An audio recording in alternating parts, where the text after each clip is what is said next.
Benjamin Dixon Show is only possible with listener support.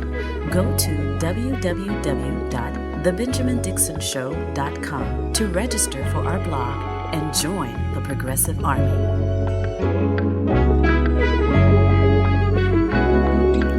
Welcome, ladies, gentlemen, and gender nonconforming individuals to another episode of The Benjamin Dixon Show. Today is Friday, August 18th, 2023. Thank you so much for joining me.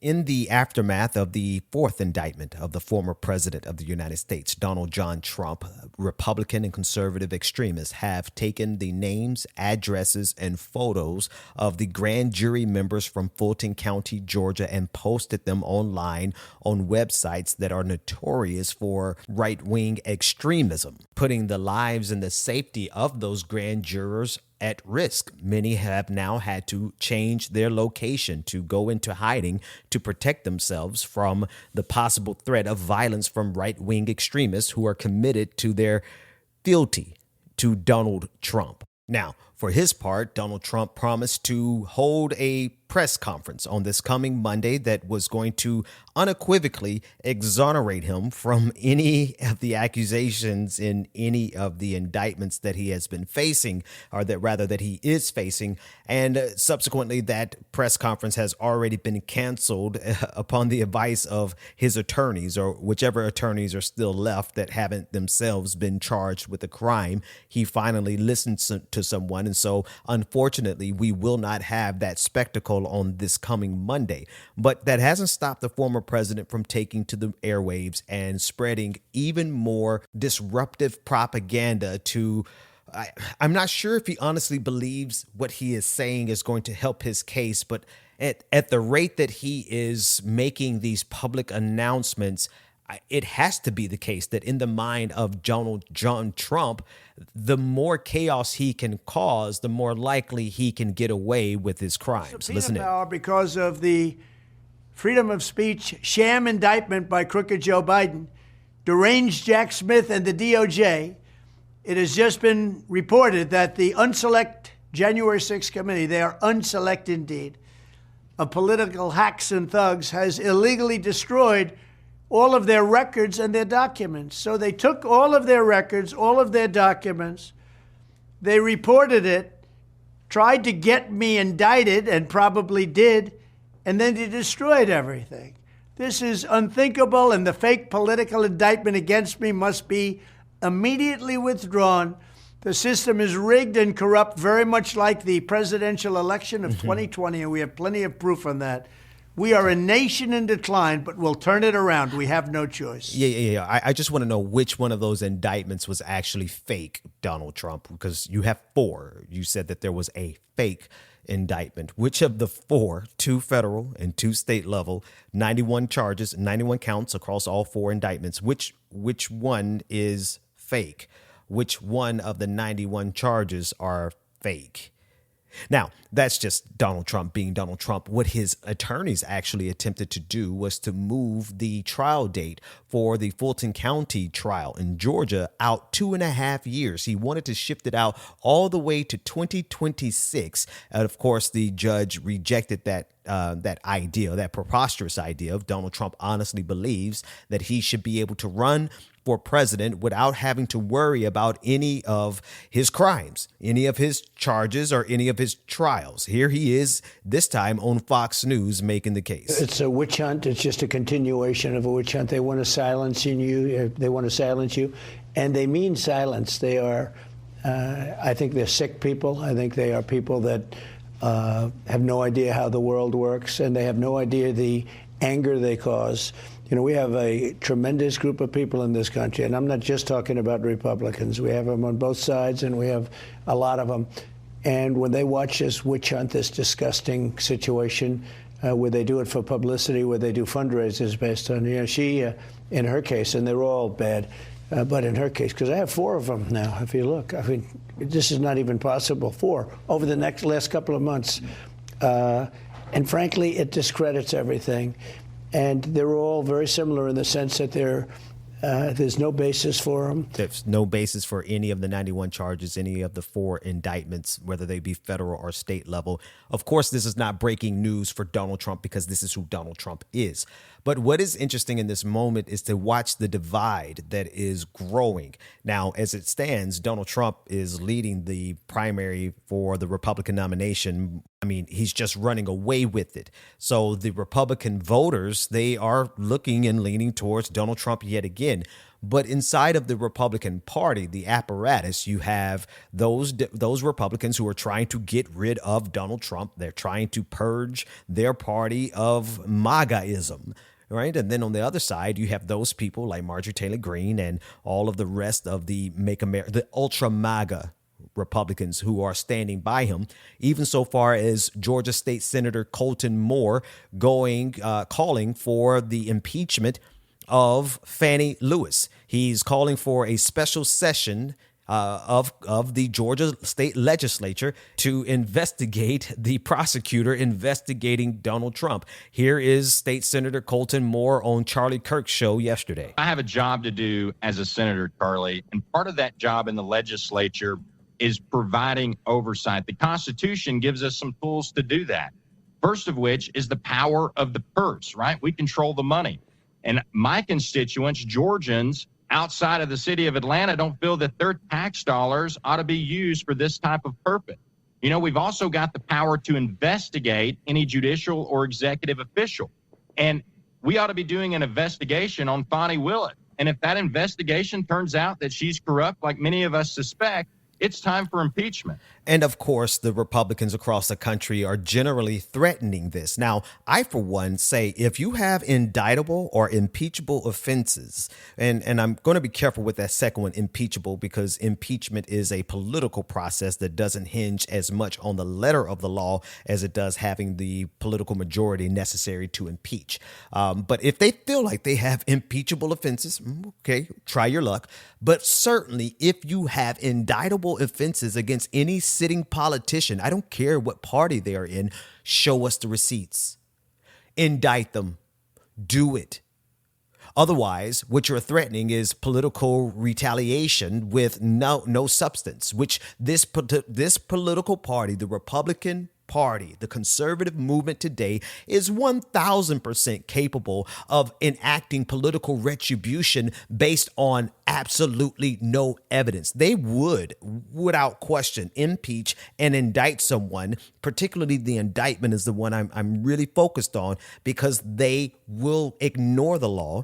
They will break the law. They will bend the law and do anything they can to obtain and maintain political power. So, I mean, if you have something, do it. Otherwise, it sounds like you want to break the law just to get some retaliation. Now, that's the one side of the Republican Party who's willing to break and bend any rule they have to defend the honor of Donald Trump. The other side of the aisle of the Republican Party, you have people like Bill Barr, who went on Fox News yesterday as well, and essentially threw Donald Trump under the bus. To a certain extent. You got to listen to it. Yes, he has adversaries who are unfair, excessive, obsessive, and treat him unfairly. Is any of this stuff, of the cases that you've seen, which are fair or legitimate? But I think the federal cases are legitimate. At the end of the day, at the core of this thing, he engaged, in the case of the documents, in outrageous behavior where anyone would be prosecuted. I don't know of any attorney general who could walk away from it. He's not being prosecuted for having the documents. He's being prosecuted for obstruction. 2 egregious instances are alleged. So I think that's a very simple case, and that should be tried. If the judge is anywhere competent, that could be concluded before the summer. And the other case, after the election, in my opinion, he did cross the line. It wasn't just rough and tumble politics. He crossed the line. When did he cross it for you? I think the federal case is good. I mean, is responsible because it really focuses on the hub of the issue, which is not just the lies and knowing they were lies, and that's what they allege, but the fact that he used this device of impaneling imposter electors, swearing that they were the electors, But the key point there was they were in tandem with a plan whereby the vice president would use that as a pretext for nullifying the legal and certified votes. Now, I don't want you to think for 1 second that I think anything positive of former Attorney General William Barr, because he is as much a part of the big lie, even though he's distancing himself from it. He was a part of the mechanism and the machine that was MAGA. Right. But he's very clear here in his definition and diagnosis of the case, which lets me know that every Republican knows exactly the precise details for which Donald Trump is being indicted.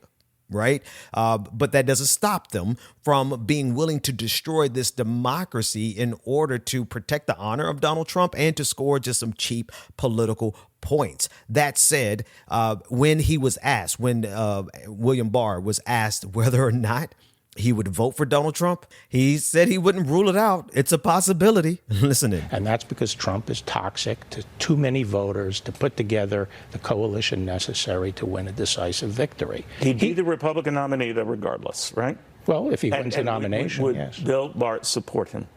Well, I've already said I would jump off that bridge when I get to it. But he would be the Republican standard bearer. That's right. But as I've said, now, the way you feel now, would you?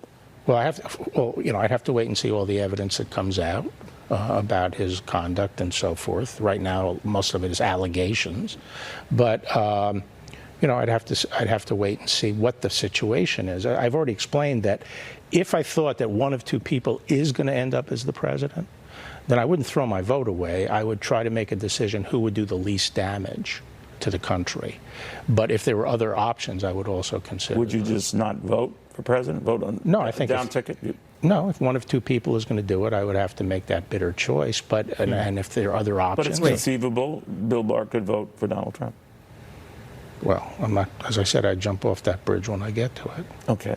Wait. You just spent all of this time of my podcast, about 3 minutes of listening to you, Bill Barr, describe the problem, the precise problem with the criminality of Donald Trump, and yet you can't make up your mind to not support him. That is the true nature of the Republican Party, the conservative movement. There is not a criminal that they would not support over the mildest of policies from a Democrat. I mean, we're not talking about FDR here. We're not talking about Bernie Sanders. We're talking about Joe Biden, status quo Joe Biden. They would rather support Donald Trump over a standard Washington politician like Joe Biden. And this is why I can't take Bill Barr seriously any more than I take Donald Trump seriously. We'll be back with more of the Benjamin Dixon Show right after this.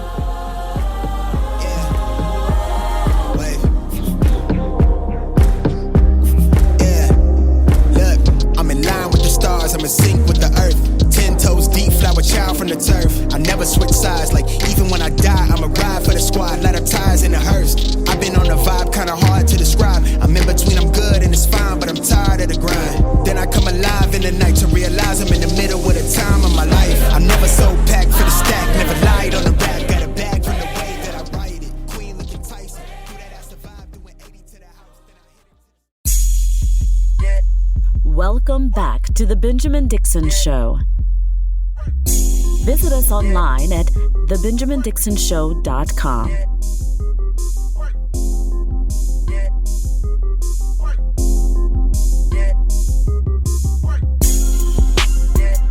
Welcome back. So in the state of Florida, we have the political sociopath Ron DeSantis. In the state of Arkansas, you all have the political sociopath known as Sarah Huckabee-Sanders. I need to put that she's also a child of nepotism, highly unqualified for any of the positions that she gained. She got them because of her daddy, period. But she's the governor now, and she's the governor who's made it easier for children to provide corporations cheap child labor, right? Remember the photo op that she did with children, while Democratic governors around the country are doing photo ops with kids, giving them free lunch. Sarah Huckabee-Sanders did a photo op with kids, giving them a pass to go work at some meat packing facility at the age of 13. That's the qualitative difference between Democratic governors right now and the conservative governors right now. But I digress. Here's a clip of Sarah Huckabee-Sanders following in the footsteps of her colleague in Florida, Ron DeSantis, who banned the teaching of AP African American history and revised the teaching around slavery, saying that there were some benefits for Black people from slavery. Here is Sarah Huckabee-Sanders, who has also now banned the teaching of Black history in her state, on Fox News, explaining why they just have to get rid of the woke. There's a little bit of controversy right now. There's an accusation that the Arkansas Education Department removed credit for controversial AP African American Studies course. Let me just read to you what the NAACP said and let you respond. They said the Arkansas State Conference of the NAACP is appalled at the recent decision of Arkansas Department of Education to make a hasteful decision at the final hour to do away with AP African American Studies. Is that really what happened there? Absolutely not. And one of the things that we have talked about so much, and Dana, I think the point that you made a minute ago about the staggering numbers that we're seeing across this country, we've got to get back to the basics of teaching math, of teaching reading, writing, and American history. And we cannot perpetuate a lie to our students and push this propaganda leftist agenda, teaching our kids to hate America and hate one another. It's one of the reasons that we put into law banning things like indoctrination and CRT. We want our kids to receive a quality education, and we want to make sure that every student has access to it and a pathway to prosperity, and that's exactly what we're doing here in the state of Arkansas. Breaking news: in the state of Arkansas, they are ranked 47th in the nation for education. So I'm not quite sure what AP African American history has done to hinder the students in Arkansas. I would imagine 95 to 99% of the students in Arkansas have never even taken the college level course that's being taught in high school. Right. But to be ranked 47th in the country, I do think that Sarah Huckabee-Sanders needs to focus more on the illiteracy of her state versus the teaching of African. In fact, she could probably help a lot of those really poor performing students perform better if they get some really good reading comprehension skills by learning what the United States did to African Americans in this country. That's number one. Number two, this idea that teaching the accurate history of the United States of America is going to cause people to hate America. Well, whose fault is that? I don't believe it. First of all, I do think that it's possible to understand exactly who and what America is and was without hating the United States of America. And it's out of an act of necessity for me and my people, my tribe and my family. Out of necessity, this is our home. So there's no reason for me to walk around with this chip on my shoulder, hating the country that, 8, 9 generations of my people have blood, sweat and tears and bones in the ground. So it's very possible to know the accurate history of this country without falling over into hating it and hating yourself. Well, not hating myself, but, they fear white kids hating themselves because of American history being taught properly. But I mean, again, even if that happens, whose fault is it? It's the fault of America. It's the fault of your ancestors. Matter of fact, how long have you been in this country? How long has your bloodline been in this country, Sarah Huckabee-Sanders? Because if your bloodline has been here as long as mine, and your bloodline is from Arkansas, I would love to know what your ancestors were doing about 100 years ago. I really would like to know what they were doing through the civil rights movement. And perhaps you fear the teaching of critical race theory, which is never taught on the grade school level, by the way, only ever been taught and theorized on the academic level of universities. But perhaps her fear is rooted in the fact that there's probably some pictures or records that implicate Huckabees in Jim Crow, in slavery. See, that's what they really want to prevent. The culpability that this current generation, not just of descendants of slave masters, but this country, the wealth that still exists, they fear being found out. That's what they really fear. Go to www.patreon.com/The BPD Show and get twice the content and unfiltered interviews without any of the commercial interruptions. Welcome back to The Benjamin Dixon Show. Yep. Visit us online at thebenjamindixonshow.com. Welcome back.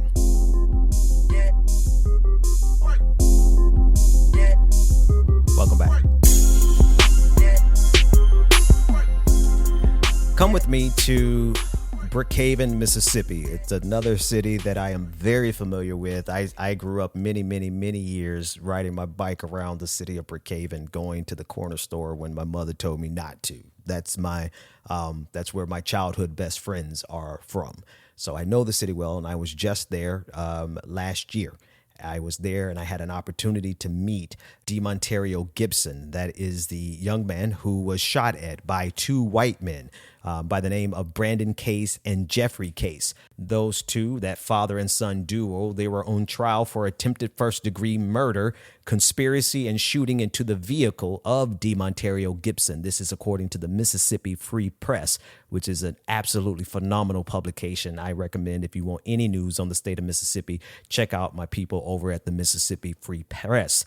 The horrific news is, despite being able to get a grand jury indictment of the father and son duo, and despite getting it to trial, the judge in the trial called for a mistrial because of the inappropriate handling of discovery by the Brookhaven Police Department.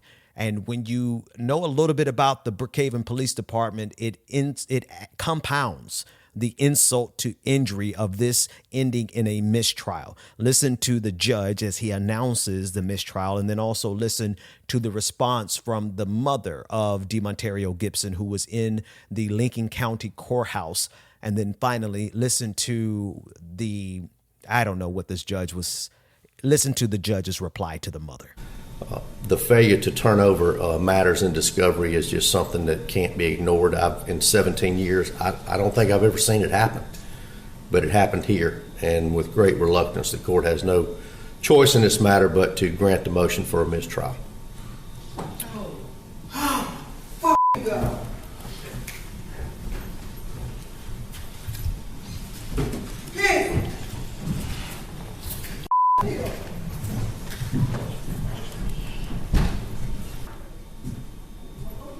Well, probably I should have said, if you can't control yourself, I usually give people a chance to leave the courtroom if they can't control their emotions. Obviously, one person didn't, and look, I know this is emotional. I can promise you, nobody hates this any worse than I do. Yeah, I don't know about that, Judge. I'm not sure about that at all, because I know Brookhaven well enough. I know the history of Brookhaven. Brookhaven, Mississippi, 1955. Lamar Smith was shot, a black man who was returning absentee ballots to the courthouse for election, was shot and killed right in front of that very courthouse. Right. We know what the Brookhaven Police Department has been doing to activists there locally. So I'm not really convinced that the system in Brookhaven is really sad about what happened, because the act of not turning over discovery that was the specific discovery in this case was the responsibility of the Brookhaven Police Department to turn it over. They didn't do their job.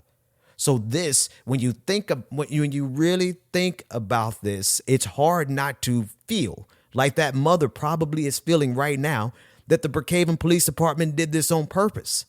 Why would I suggest that? Only because the chief of police there in Brookhaven, Kenny Collins, has a vendetta against the lead organizer who helped bring this case to trial. It took 9 months of protest in Brookhaven, Mississippi, just to get the prosecutors to indict these two gentlemen. Just to get it to where they got to trial. And the police chief has been caught on tape. I've actually played it on this show several times. The police chief caught on tape saying that he wanted to put his foot off in the ass of that organizer. Now, nope. Actually, let me play the clip. I'll go find it. It's somewhere in my archive. Let me play the clip of the Brookhaven Police Department chief, Kenny Collins, literally identifying the chief, the primary organizer in this case. The only reason the DeMontario Gibson case went to trial was because of the 9 months of protesting by this team of organizers. And here's the police chief saying afterwards that he wants to put his foot off in his ass. Listen. Okay, so when I got ready to leave, the mama ran up on me, and I tell her I walked off. I didn't come there to fight. I had my overalls on. I very seldom carry a gun. I brought God with me. So when I got ready to leave, them motherfuckers surrounded me. It's Michaela Bridges, the motherfucker on Facebook, talking all that fucking shit. And that's when I stopped and looked at that. He's the big son of the dreadlock. I thought about fucking him up red again. I just stopped. My apologies. I'm glad I played the clip because he didn't say he was going to break his foot off in Marquel Bridges' butt. He said he felt like effing him up. These were the people responsible for turning over the discovery in the DeMontario Gibson case. And Marquel Bridges is the brother who led 9 months of protests to get this to trial in the first place. So you do the math.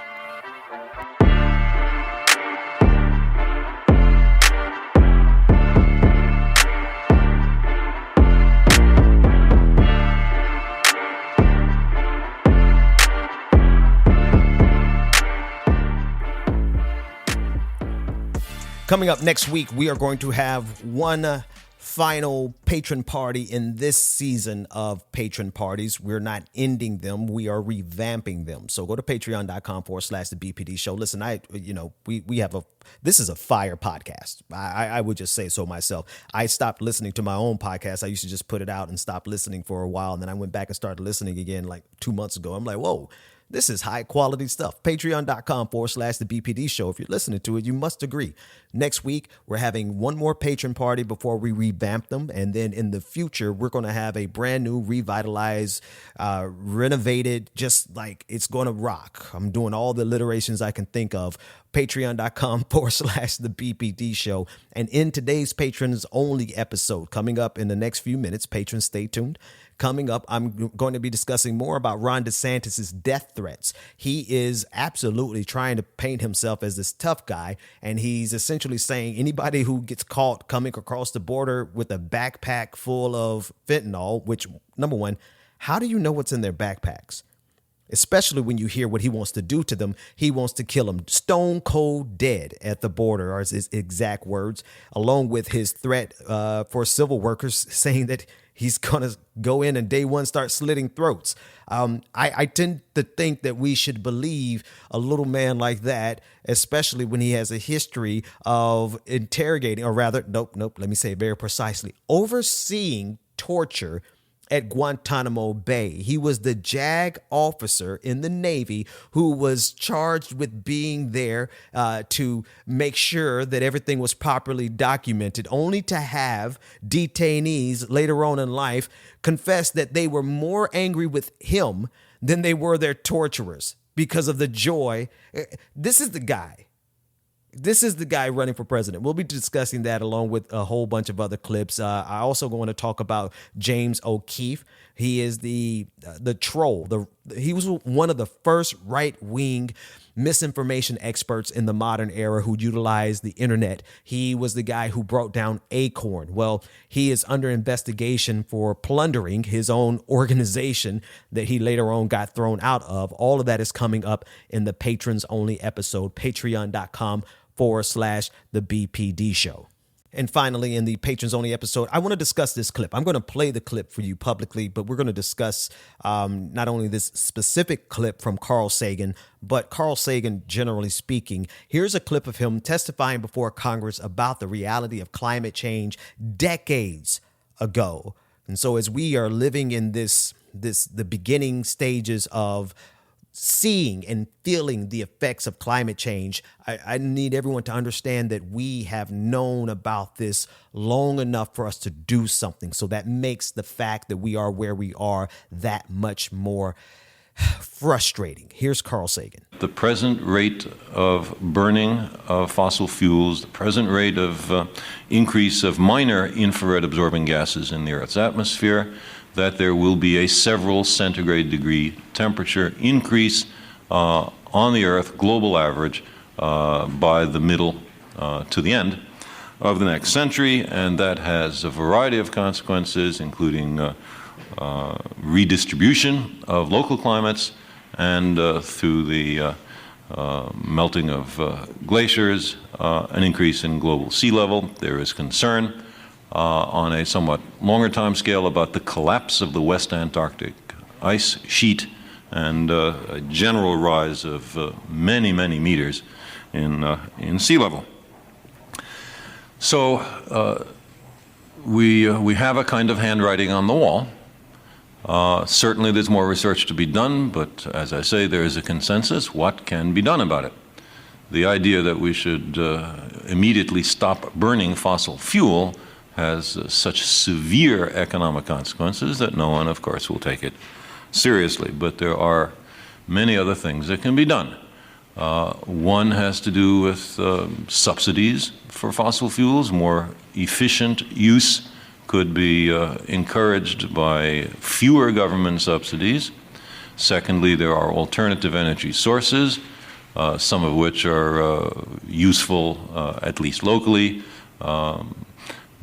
Solar power is certainly one that might be of more general use. Yeah.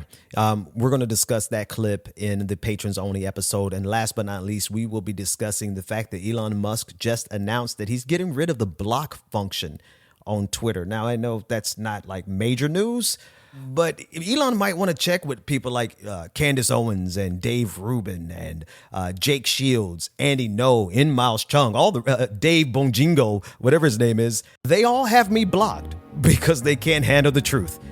Patreon.com/The BPD Show, or I'll see you Monday. The Benjamin Dixon Show is only possible with listener support. Go to www.patreon.com/The BPD Show and support The Benjamin Dixon Show. If you like this episode, be sure to share, like, and subscribe.